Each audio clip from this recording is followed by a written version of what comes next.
देश नीति, केवल सच्ची और पक्की खबरें। दोस्तों, भारतीय जनता पार्टी बीजेपी आला कमान मोदी और शाह महाराष्ट्र चुनाव को लेकर इस कदर डरे हुए हैं कि चुनाव आयोग के द्वारा राजीव कुमार द्वारा उन्हें महाराष्ट्र चुनाव को फिलहाल के लिए रद्द करना पड़ गया। पिछले कई सालों से महाराष्ट्र हरियाणा का चुनाव जो है हमेशा साथ में होता आया, लेकिन इस बार महाराष्ट्र चुनाव को फिलहाल के लिए रद्द कर दिया गया, क्योंकि अगर आज चुनाव हो जाए, अगर हरियाणा के साथ महाराष्ट्र का चुनाव हो तो बीजेपी, जी हां, बीजेपी 50 सीटें भी नहीं जीत सकती 288 में से। अंदर खाने से यह खबर निकल के आई है कि राजीव कुमार यानी चीफ इलेक्शन कमिश्नर और बीजेपी आलाकमान यानी मोदी शाह के सांठगांठ से यह फैसला लिया गया कि फिलहाल के लिए महाराष्ट्र चुनाव को रद्द कर दिया जाएगा। 4 जून के बाद से हर किसी को समझ में आने लगा, यहां तक कि मोदी शाह को भी समझ में आने लगा है कि हमारे लिए आने वाला विधानसभा चुनाव चाहे किसी भी राज्य में हो, यहां तक कि गुजरात में ही क्यों ना हो, वो अब आसान नहीं होने वाला है।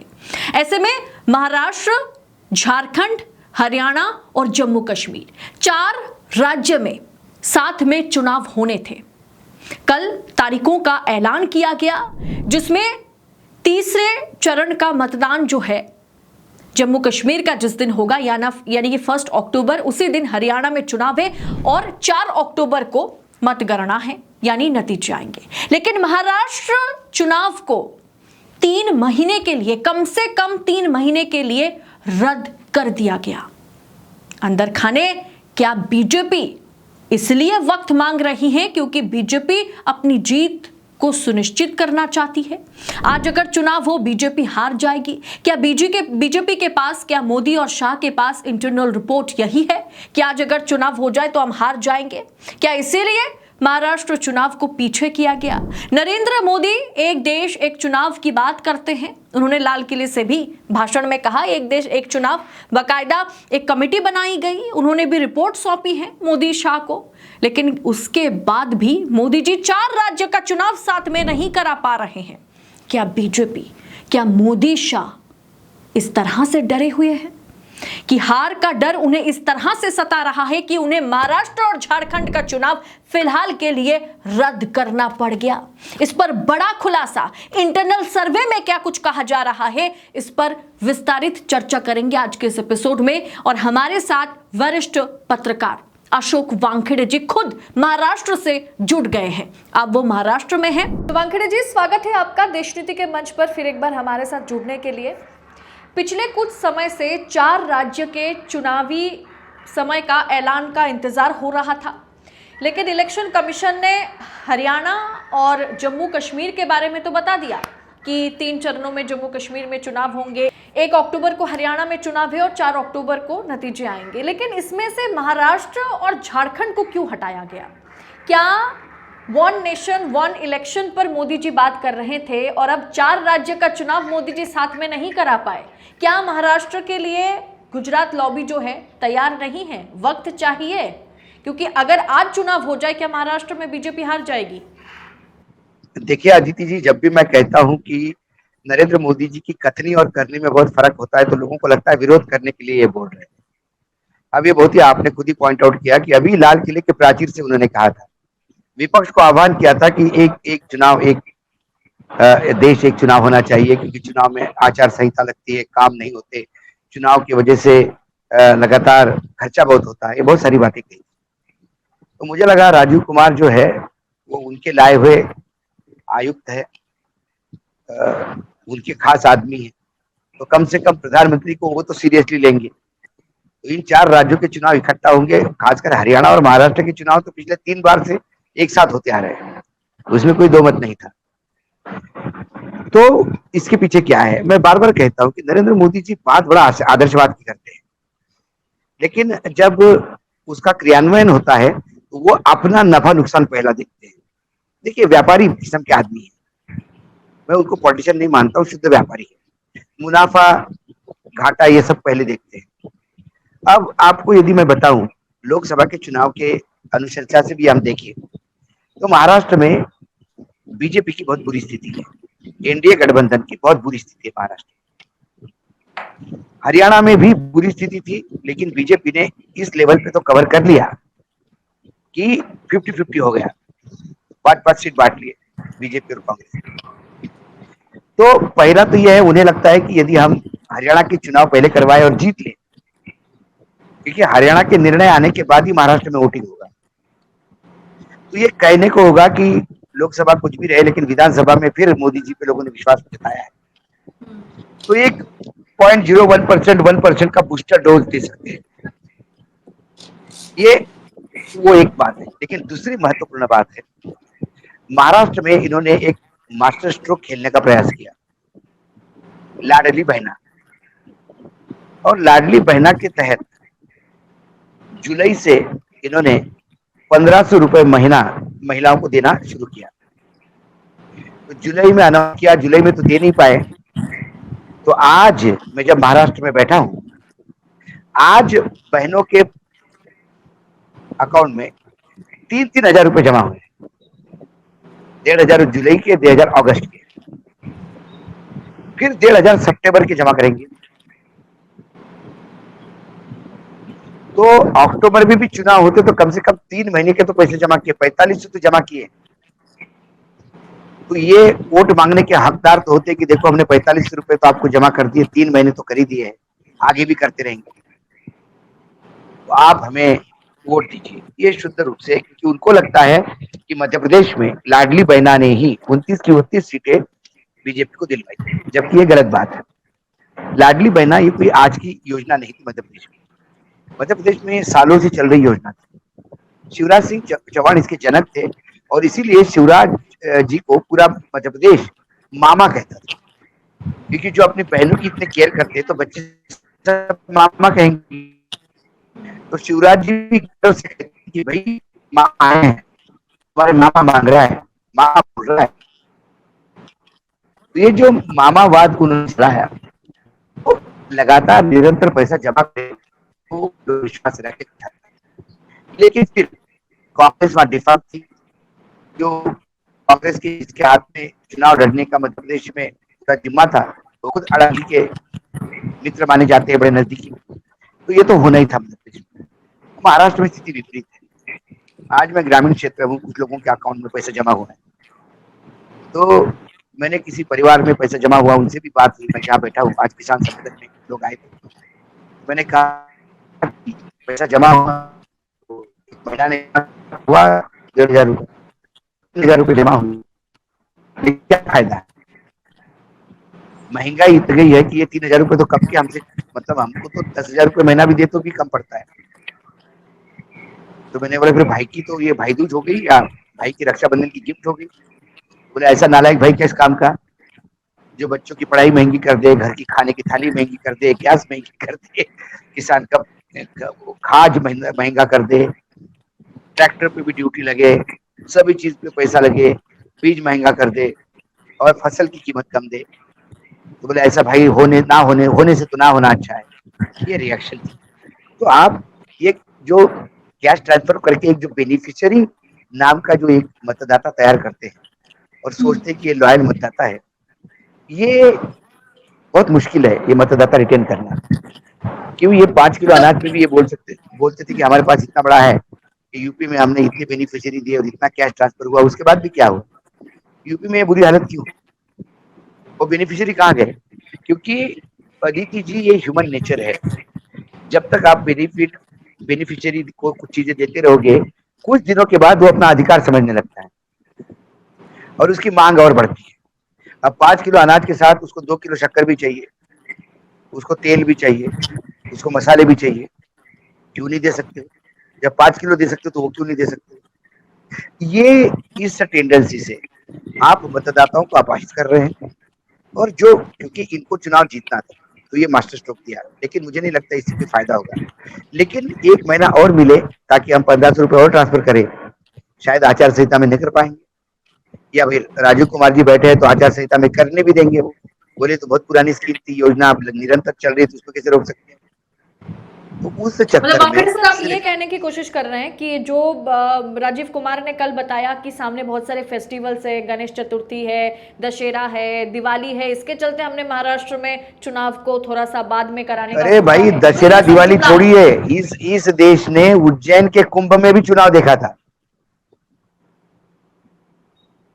कुंभ जैसा 12 साल में आने वाला फेस्टिवल भी चुनाव के बीच में आया, तो उन्होंने चुनाव नहीं रोके। मतलब चुनाव आयोग जो है वो बीजेपी को वक्त दे रहा है, कुछ और नहीं। बीजेपी को बिल्कुल वक्त दे रहा है, या टाइम बाइंग टाइम। दो फोल्ड है, एक तो यहाँ पे करे और फिर उसके बाद, क्योंकि झारखंड में और जम्मू कश्मीर में तो उनको कोई चांस नहीं है। झारखंड में इन्होंने अभी कुछ करने का प्रयास किया, लेकिन वहां पे भी सोरेन को जेल से छूटने के बाद जो बेल एप्लीकेशन में टिप्पणियां की है, बेल एप्लीकेशन के अंदर लिखा हुआ लिखित ऑर्डर में, वो ऐसी है, उससे ये प्रेरित होता है और बिल्कुल क्लियर कट दिखाई देता है कि उस सोरेन का कोई, हेमंत जी का कोई भी उस लैंड के लेना देना नहीं था, जिसके लिए उनको 5 महीने जेल में डाला गया। तो इससे पूरा संथाल का बेल्ट जो है बहुत बुरी तरह से आहत है। लोकसभा में भी एक भी आदिवासी सीट नहीं मिली बीजेपी, और इस बार ये और ज्यादा इम्पैक्ट करेगा। लेकिन महाराष्ट्र में वो प्रयास कर रहे थे, तो ये भी देखे, क्योंकि चुनाव के नतीजे आएंगे तो बहुत सारी चीजें होगी कि ये मास्टर स्ट्रोक था या फिर ये एक दयनीय प्रयास था अपने आप को बचाने का। मतलब क्या अगर अभी चुनाव हो जाए महाराष्ट्र में तो बीजेपी जीतने की स्थिति में है भी?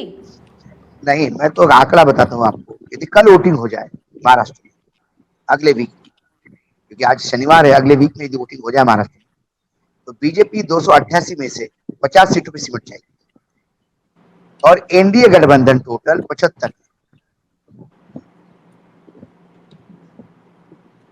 जैसे आपने कहा था लोकसभा चुनाव के दौरान कि बीजेपी सिंगल सीट में सिमट जाएगी, और वाकई हमने देखा था कि बीजेपी सिंगल सीट में सिमट गई थी। 10 से भी कम 9 सीटें आई थी बीजेपी को, और इस बार आप कह रहे हैं कि अभी चुनाव हो जाए तो 288 में से 50 से 55 सीटें ही बीजेपी ला सकती है। 50 इसलिए मोदी शाह को वक्त चाहिए, वरना चाणक्य नीति फेल होगा। बिलो 50। देखिए अदिति जी, एक कहानी है हिंदी में, डूबते को तिनके का सहारा। जो तिनका है घास का, वो आपको बचाएगा नहीं, लेकिन डूबने वाला एक बार तिनके को भी पकड़ के देखता है तो शायद मेरी किस्मत खुल जाए। तो ये ऐसा ही एक दयनीय प्रयास है कि लाडली बहना का पैसा ट्रांसफर करके कैश ट्रांसफर करते, लेकिन अभी एक मुआवजे के केस में सुप्रीम कोर्ट में केंद्र ने कहा, राज्य ने कहा कि हमारे पास पैसा नहीं, तो जस्टिस भूषण गवई जी के बेंच ने उनको 28 अगस्त को एक एफिडेविट देने को कहा, और उनको कहा कि जब आपके पास ये मुआवजा देने का पैसा नहीं है, जिस आदमी की लैंड अपने सरकार के यूज के लिए कर ली और उसको आज आपने 6 दशकों से मुआवजा नहीं दिया, यदि आपके पास मुआवजा देने के पैसा नहीं है तो हम आपकी लाडली बहन आपको रोक देंगे। फिर फ्री का बांटने के लिए पैसा कहां से लाया? महाराष्ट्र की दयनीय हालत इतनी वित्तीय हो गई है कि महाराष्ट्र का जो अनुमानित वित्तीय घाटा था, बजट डेफिसिट था, वो 1,10,000 करोड़ बताया गया था, वो बढ़ के 2 लाख करोड़ हो गया। जाती हुई सरकार ने 75,000 करोड़ के ठेके दिए ताकि कुछ मिले, उसमें से तो चुनाव के खर्चे निकले। महाराष्ट्र में 20,000 से ज्यादा वैकेंसीज हॉस्पिटल्स में, सरकारी हॉस्पिटल्स, सरकार के पास प्रोविजन नहीं है। 8.5 लाख करोड़ का कर्जा है। जो वित्तीय घाटा 3% पर सीमित करना था, वो 5% के आसपास पहुंचा। वित्त विभाग ने सरकार को वार्निंग दी। अकेली लाडली बहना योजना 43,000 करोड़ रुपए का बोझ डालेगी। उसके बाद मुख्यमंत्री ने यह भी कहा था कि लाडली बहना के साथ लाडली भैया भी शुरू करेंगे। लाडली भैया, लाडली चाचा, लाडली ताऊ, लाडली मामा, लाडली नाना, ये पता नहीं है लाडली करते करते इस महाराष्ट्र की वित्तीय स्थिति कहां लेके जाएंगे। वांगरे सर, एक सवाल और भी है क्या आपको ऐसा लगता है कि अगर महाराष्ट्र दूसरा सबसे बड़ा राज्य है, सबसे अमीर राज्य है, इस राज्य में अगर विधानसभा का चुनाव बीजेपी हारती है तो क्या दिल्ली में जो मोदी जी की कुर्सी है उसमें कुछ असर पड़ सकता है? क्या नागपुर से कुछ खेला खेला जाएगा? यकीनन अदिति जी, अभी अध्यक्ष पद का नाम फाइनल नहीं हुआ, मामला अटका हुआ है। यदि इन चारों राज्यों में सुपड़ा साफ होता है बीजेपी का, तो फिर संघ ऊपर से अपना अध्यक्ष ढालेगा, लगा देगा, ये अध्यक्ष होगा बीजेपी, और जो इन दोनों गुजरातियों को टोटली कंट्रोल करने का प्रयास करेगा। क्योंकि अभी भाजपा का संगठन चरमरा गया है। संघ इसलिए चिंतित नहीं कि कौन सरकार में आएगा, कौन जाएगा। 60 साल तक संघ जीवित रहा, हलता फुलता रहा। संघ को चिंता है यदि भाजपा का संगठन खत्म हो गया तो व्यक्ति पूजक जब संगठन बन जाता है तो उसमें संगठन की हानि है, क्योंकि व्यक्ति के नहीं रहने पे संगठन ही खत्म हो जाता है। भाजपा माने मोदी हो गया था, और मोदी जी ने भी भाजपा का नाम लेना बंद कर दिया था। मोदी की गारंटी, मोदी की सरकार, तो कुल मिला के संगठन कहाँ है अभी? आज अपना जो जेपी नड्डा को 6 महीने का एक्सटेंशन इसलिए दिया गया था कि चुनाव है। अब वो एक्सटेंशन के भी आगे चल रहा है मामला, वो मंत्री भी बन गए, तो भी दायित्व उन्हीं के पास है, नया अध्यक्ष नहीं ढूंढ पा रहे। तो ये राज्यों के चुनाव बहुत क्रूशियल है इन लोगों के, और मोदी जी की कुर्सी यकीनन डगमगा जाएगी, बिल्कुल डगमगा जाएगी। यानी इन 4 राज्य और खास करके महाराष्ट्र और हरियाणा का चुनाव जो है वो बहुत ज्यादा महत्वपूर्ण है। मोदी जी को अगर कुर्सी बचाना है तो महाराष्ट्र जीतना है, इसीलिए ये सारा एक्सरसाइज चल रही है। इसीलिए लगातार 3 बार के पिछले 3 बार के चुनाव 2014, 2019, 2024, मतलब लगातार 2 बार के चुनाव तो लगातार साथ में हुए। तीसरी बार भी होना था, कोई प्रॉब्लम नहीं, लेकिन अलग कर दिया। और जीत को सुनिश्चित करने के लिए ही बीजेपी को वक्त चाहिए, जिसका मदद जो है राजीव कुमार कर रहे हैं। उनके पास कारण नहीं था ठोस। फेस्टिवल तो हमारे देश में कब नहीं होते फेस्टिवल? क्या हरियाणा के चुनाव में फेस्टिवल नहीं है? रक्षाबंधन नहीं आया चुनाव अनाउंस होने के बाद? क्या गणपति फेस्टिवल हरियाणा में नहीं होता? नवरात्र हरियाणा में नहीं होते? ये यूं ही कहने की बातें हैं, और ऐसे खोखली दलील देके वो बताना चाहते हैं कि वो बहुत निष्पक्ष काम करते हैं। सबको पता है कि वो बीजेपी के रबर स्टैंप की तरह काम करने लगे हैं।